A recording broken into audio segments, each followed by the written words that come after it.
रूस पर हमला करने के लिए यूक्रेन ने बड़ी तैयारी की है। मॉस्को पर एक साथ 50 ड्रोन से हमला करने की तैयारी में है यूक्रेन। हाइमार्स मिसाइल सिस्टम से भी रूस पर हमले की तैयारी में है। क्रीमिया ब्रिज पर भी यूक्रेन बड़े हमले की तैयारी कर रहा है।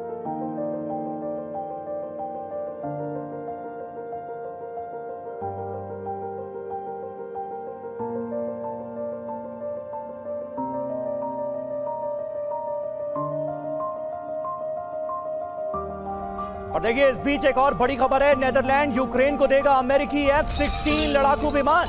नेदरलैंड जल्द देगा यूक्रेन को F-16 फाइटर जेट्स। डेनमार्क के बाद नेदरलैंड ने भी F-16 देने का ऐलान कर दिया है। तो डेनमार्क के बाद नेदरलैंड का यह ऐलान इस वक्त आपके सामने है। यानी आने वाले वक्त में भी ये जंग थमने के आसार तो दूर दूर तक नजर नहीं आते, लेकिन जो खबरें हमारे पास आ रही हैं, जो रूस के साथ साथ जो यूक्रेन का रुख है, वो ये साफ तौर पर बता रहा है कि आने वाले वक्त में विनाश और ज्यादा होगा।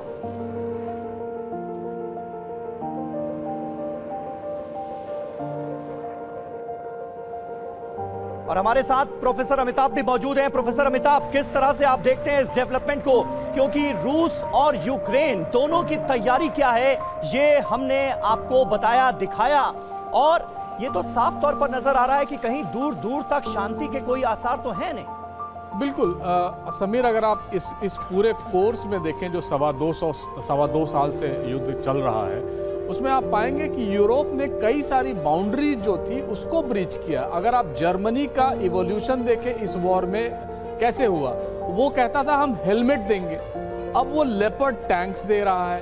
स्विट्जरलैंड जो न्यूट्रल कंट्री रहा है आज से 200 साल तक, आज वो अपना स्टैंड बदल के सैंक्शंस उनके साथ आ गया है। आप फिनलैंड, नॉर्वे, स्वीडन, जो फिनलैंडाइजेशन एक संज्ञा दी जाती थी फिनलैंड के फॉरेन पॉलिसी, क्योंकि वो दोनों के तरफ या नॉन अलाइंड फॉरेन पॉलिसी करता था, आज वो नेटो का सदस्य हो गया है। तो ये पूरी बाउंड्री जो है यूरोप वो ब्रीच कर रहा है। और डेनमार्क जैसा देश जिसने पूरी अपनी सेना की जितनी भी आर्टिलरी यूनिट की जितने भी साजो सामान थे वो इनको दे दिया है। तो और इस बीच आप देख रहे होंगे जो स्टेटमेंट्स आ रहे हैं और आप भी उसको डिस्कस कर रहे हैं, उसमें जेलेंस्की का नाम या जेलेंस्की का बयान कहीं नहीं आ रहा है। या तो वो फ्रांस बोल रहा है, या अमेरिका बोल रहा है, या पुतिन बोल रहे हैं। और इसमें जेलेंस्की कहाँ है? यानी ये युद्ध अब या पहले भी यूक्रेन के साथ रूस नहीं लड़ रहा था, ये पूरा पाश्चात्य विश्व के साथ लड़ रहा है और वो उस पाश्चात्य सभ्यता के खिलाफ लड़ रहा है जिसके खिलाफ अभी पुतिन खड़े दिख रहे। और पुरजोर तरीके से 52% में ये पहली बार चुन के आए थे 2000 में, आज वो 87% वोट लेके आए हैं। जाहिर है इनके साथ पूरी रूसी जनता है। और बातचीत जो मैक्सिमलिस्ट पोजीशन, मैं बार बार कहता हूं, जो मैक्सिमलिस्ट पोजीशन दोनों ने लिया है यूक्रेन ने और रूस में, उसमें बातचीत का स्कोप ही नहीं होता है और बातचीत का स्कोप ही नहीं रह गया। बिल्कुल बिल्कुल आपने सही कहा सर। और देखिए, इस बीच एक अहम खबर है, नाटो की न्यूक्लियर ड्रिल को लेकर रूस का बड़ा बयान आया है। वो क्या है? पश्चिम को संदेश देने के लिए ड्रिल में एटमी हथियार शामिल किए गए, बड़ी तबाही और गंभीर परिणाम की भी दी गई है चेतावनी।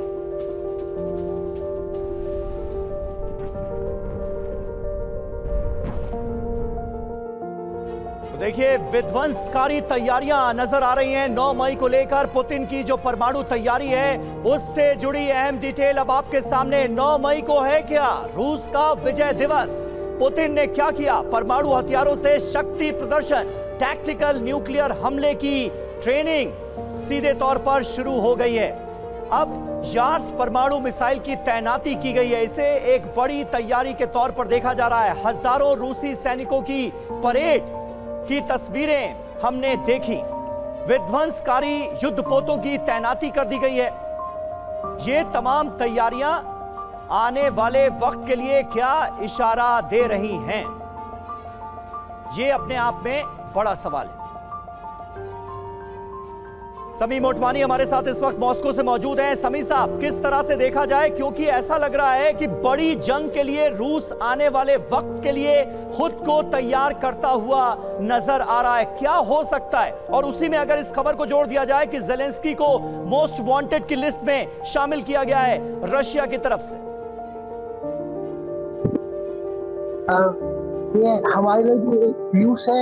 मैं अपने कैमरामैन के साथ कहूंगा कि वो मेरे साथ चले साथ में। मैं बताना चाहता हूँ, जी मेरे पीछे से जो लोग आ रहे हैं एट प्रेजेंट, वो अभी अभी कैमरिन से खत्म होने का, जितने लोग पीछे से आ रहे हैं ये सब कैमरिन से आ रहे हैं। ये अपने इवेंट में बैठे थे, जिन्होंने पुतिन का संदेश सुना है, अब वो सब बाहर आ रहे हैं, सब गेस्ट लोग बाहर आ रहे हैं। देखिए, Zelensky is a war criminal, उसमें कोई शक की बात नहीं है, क्योंकि उसने ना ही अपनी पूरे देश को बर्बाद कर दिया, लेकिन ना जाने कितने लोगों की उसने जान भी ली है। तो ये कोई नई बात नहीं है अगर वो वॉर क्रिमिनल है।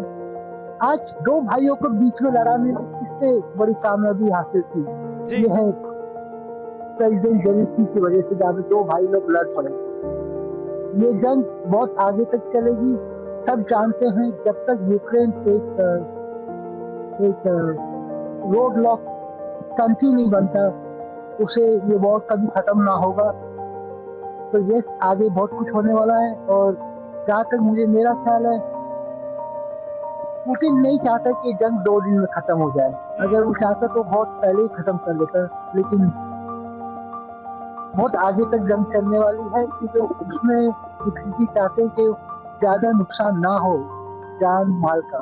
ठीक है समीर मोटवानी साहब, ये एक महत्वपूर्ण बात आप कह रहे हैं। मनीष इस पर रिएक्ट करना चाहेंगे। समीर साहब ये कह रहे हैं कि अगर पुतिन चाहते तो 2 दिन के अंदर ये जंग खत्म हो सकती थी, लेकिन पुतिन ही नहीं चाहते कि जल्दी जंग खत्म हो।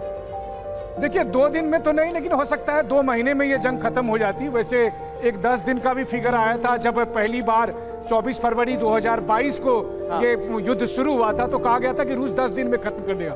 और मुझे लगता है कि आज की तारीख में देश बड़ा हो छोटा हो, आपने देखा था जब इजराइल ने कहा था कि बस मैं कुछ दिनों में गाजा पर विजय हासिल कर लूंगा, 7 महीने बीत गए, गाजा पर विजय नहीं हासिल हुआ।